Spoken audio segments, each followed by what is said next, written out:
5ই April সন্ধ্যের পর আমরা কলপাতে পৌঁছেছিলাম।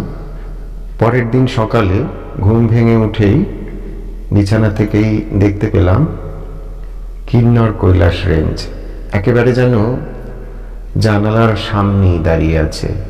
এক অপূর্ব অনুভূতি, ভাষায় বর্ণনা করা যায় না। কলপাতে HPTDCর হোটেলে আমরা এসেছি, হোটেল কিন্নর কৈলাস। তো এই সিঁড়ি দিয়ে আমরা ডাইনিংয়ে এসেছি, ডাইনিংয়ের ছবিটা দেখাচ্ছি।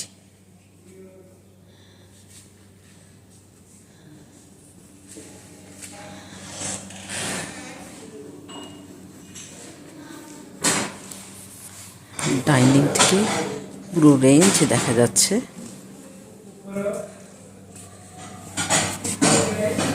এই যে একটু দেখানোর চেষ্টা করি।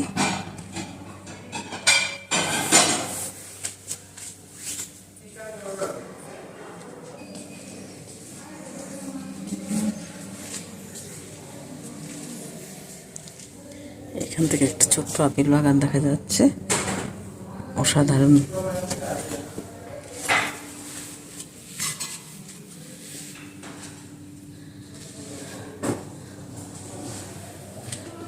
স্বর্গ মর্ত এইসব আইডিয়া বোধহয় এইসব দেবভূমি দেখার পর মানুষের এসছে। এই যে এটা পার্কিং, এই যে ওই দিকের ঘরে আমরা আছি, 403 404। যদি আবার কোনোদিন আসি তখন ওখানেই থাকবো। আমরা এখন ব্রেকফাস্ট করে নামছি। এই আমাদের রিসেপশন।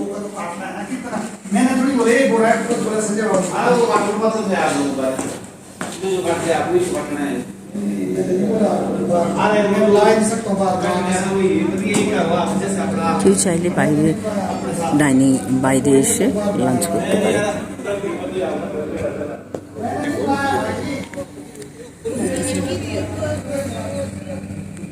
কল্পা গ্রাম, ছোট্ট গ্রাম, এত সুন্দর গ্রাম।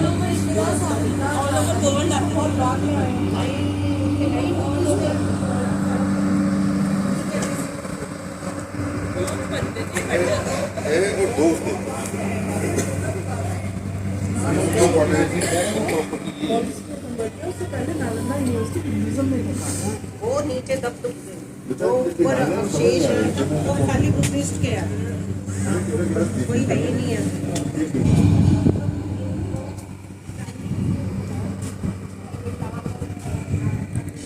যে এই এর মধ্যে দিয়ে গিয়ে শেষে আমাদের ঘর।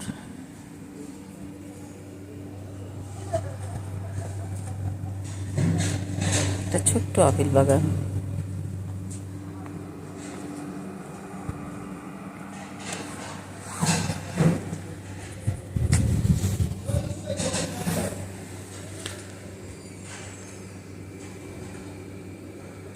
পুরো রেঞ্জ ঘিরে মাঝখানে কল্পা গ্রাম। এই যে একখণ্ড পর্বতের শৃঙ্গ দেখা যাচ্ছে, সেটিকেই মহাদেব বলে সকলেই কল্পনা করেন। ওই পাহাড়ের শৃঙ্গটির উপরে শোনা যায় 80 ফিটের একটি পাথর খণ্ড রয়েছে। সেখান অবধি পৌঁছেও যাওয়া যায়। শ্রাবণ মাসে শিবের আরাধনা যখন হয় তখন সরকারিভাবে অনেক ব্যবস্থাও করা হয়। প্রচুর ভক্তমণ্ডলী সেই সময় ট্রেকিং করে সেই মহাদেব শিবের কাছে অবধি পৌঁছে যান।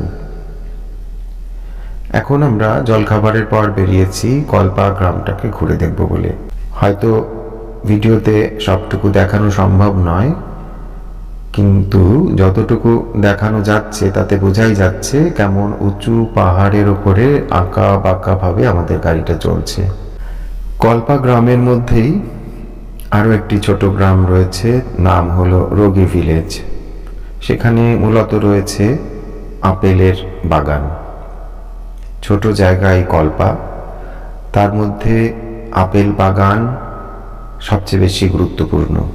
এছাড়াও রয়েছে নারায়ণ নাগিনী টেম্পল আর একটি মনাস্ট্রি।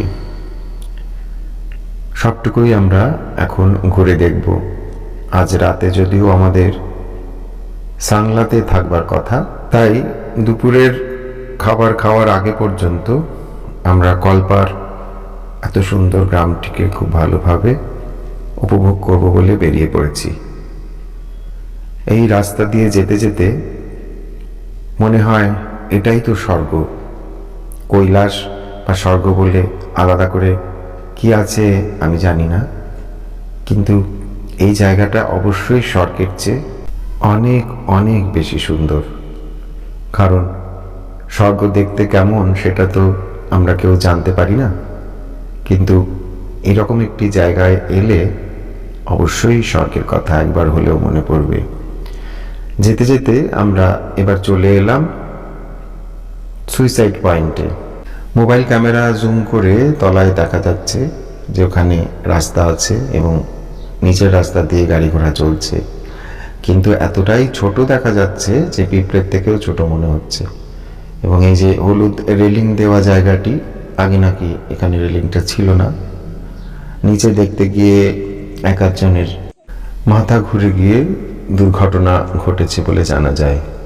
তারপর থেকেই বোধহয় এখানে এই রেলিং দিয়ে সুন্দর একটি স্পট মতো করে দেওয়া আছে, যাতে দর্শকদের দেখতে এবং জায়গাটিকে অনুভব করতে ভালো লাগে। ওই যে দূরে দেখা যাচ্ছে পাহাড়ের কোল কেটে রাস্তা তৈরি করা হয়েছে, সেই রাস্তা দিয়েই আমরা এগিয়ে এলাম। যেমন সুন্দর রাস্তা তেমনি একটু ভয়ানক বটে। আমরা এখন পৌঁছে গেছি প্রায় রোগী ভিলেজে। ঢুকেই দেখতে পেলাম গ্রামের বাড়িগুলোতে আপেল ফুল ফুটে আছে। আপেল ফুলের একটা বৈশিষ্ট্য হলো ফুলটি প্রথমে একটু গোলাপি আভাযুক্ত হয়, তারপর যখন ফুলটি বড় হতে থাকে ধীরে ধীরে সাদা ফুলে পরিণত হয়। যদিও আপেল ছাড়া নাশপাতি, চেরি ইত্যাদি বিভিন্ন ফুলগুলোই সাদা রঙের হয়। বড় অদ্ভুত বিষয়টা। এটা হলো নাশপাতি গাছ। নাশপাতি গাছে ফুল ফুটেছে। পেছন থেকে বড় গাছটা একটু দেখিয়ে দাও। ওইদিকেও আছে দূরে। এই পেছনে একটা বড় আছে। এই যে এগুলো নাশপাতি গাছ, আর সব আপেল গাছ। সব নাশপাতি আপেলের মধ্যে ফুল ফুটেছে। খুব সুন্দর গ্রাম। একটা বড় গাছ আছে নাশপাতি।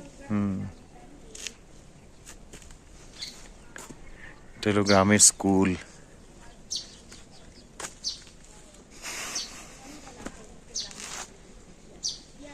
খুব শান্ত ঠান্ডা একটা গ্রাম।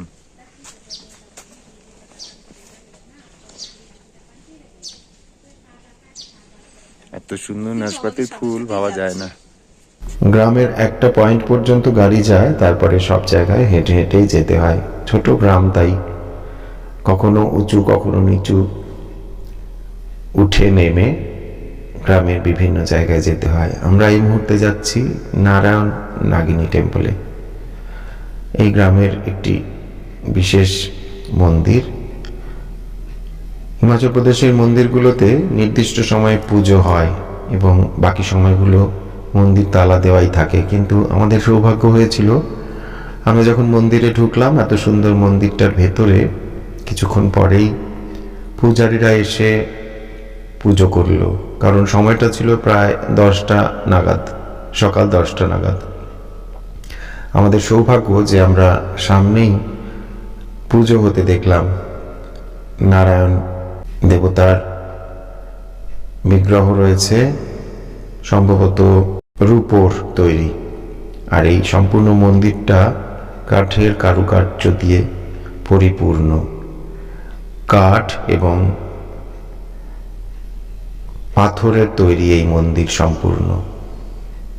এই যে পুজো শুরু হলো, সবচেয়ে অদ্ভুত বিষয়টা হলো এই নারায়ণ দেবতার পুজো হলো নাশপাতি ফুল দিয়ে। হঠাৎ করে আমরা যখন মন্দিরটা ঘুরে দেখছিলাম, তখন দেখলাম এক ভদ্রলোক বেশ কিছু নাশপাতি ফুল নিয়ে চলে এলেন। বুঝতে পারলাম তিনি এখন নারায়ণ দেবতার পুজো করবেন। অদ্ভুত সুন্দর এই অভিজ্ঞতা নিয়ে বেরিয়ে এলাম। এবার আমরা আরেকটু হেঁটে এখন যাচ্ছি মনাস্ট্রিতে। কলপাতে একটি বুদ্ধ মনাস্ট্রি আছে, যেটি শোনা যায় একবার পুড়ে গিয়েছিল, তারপরে আবার নতুন করে পাশেই মনাস্ট্রিটা তৈরি করা হয়েছিল। কল্পা ছোট্ট গ্রামটির অলিগলি দিয়ে হাঁটতে হাঁটতে মনাস্ট্রিতে পৌঁছে গেলাম। এত উঁচু পাহাড়ের কোলে এমন সুন্দর একটি ছোট্ট গ্রাম বড়ই মিষ্টি। ওখানে না গেলে সত্যি সেই অনুভূতিটা পাওয়া যায় না। এই আমরা ধীরে ধীরে পৌঁছে গেলাম সেই মনাস্ট্রির ভেতরে। শান্ত, স্নিগ্ধ, সুন্দর এই মনাস্ট্রি। সব সুন্দর জায়গার মধ্যেই ঈশ্বরের কল্পনা যুক্ত করা হয়, এবং সেই জন্যই সব সুন্দর জায়গায় একটা করে মন্দির বা মনাস্ট্রি কিছু একটা থাকেই। তা আমার মনে হয় অধ্যাত্ম চেতনা দিয়ে সাধারণ জনগণকে খুব সহজেই আকৃষ্ট করা যায়। তাই বুঝি সব সুন্দর জায়গাতেই একটা করে এরকম সুন্দর মনাস্ট্রি থাকে। বিশেষ করে পাহাড়ের সুন্দর জায়গাগুলোতে তো মনাস্ট্রি থাকেই, যেহেতু বুদ্ধ ধর্মের প্রভাব সেখানে অনেক বেশি। এবারে আমরা কল্পা গ্রাম ঘুরে আবার চলে এলাম আমাদের হোটেলে, হোটেল কিন্নর কৈলাস।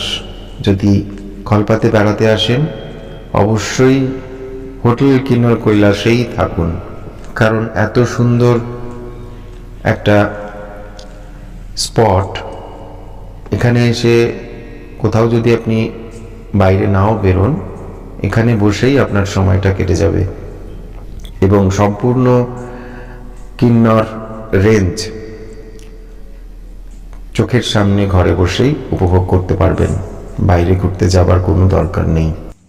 আমরা ধীরে ধীরে এবারে স্নান খাওয়া সেরে বেরিয়ে যাব সাংলার উদ্দেশ্যে। আজ রাতটা আমাদের সাংলাতে থাকতে হবে। আজকের দিনের নাইট স্টেটা আগে থেকে বুকিং করা ছিল না, কারণ সাংলাতে ওখানে গিয়ে দেখে নিয়ে আমরা হোটেল ঠিক করব বলে ভেবেছি। কারণ সাংলা তো খুব একটা বড় জায়গা নয়, খুব ছোট একটা জায়গা।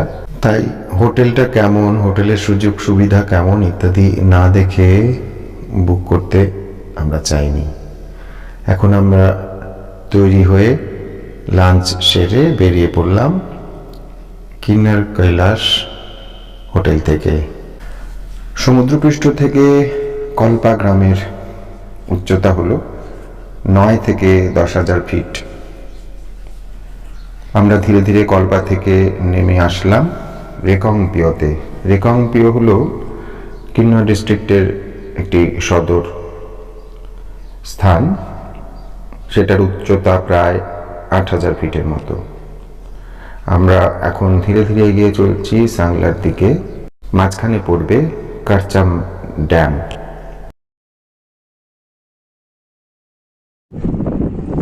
এই হলো কারচাম ড্যাম।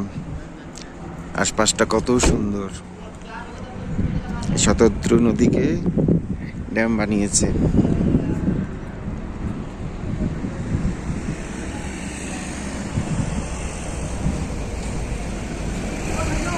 ভয়ানক রাস্তা।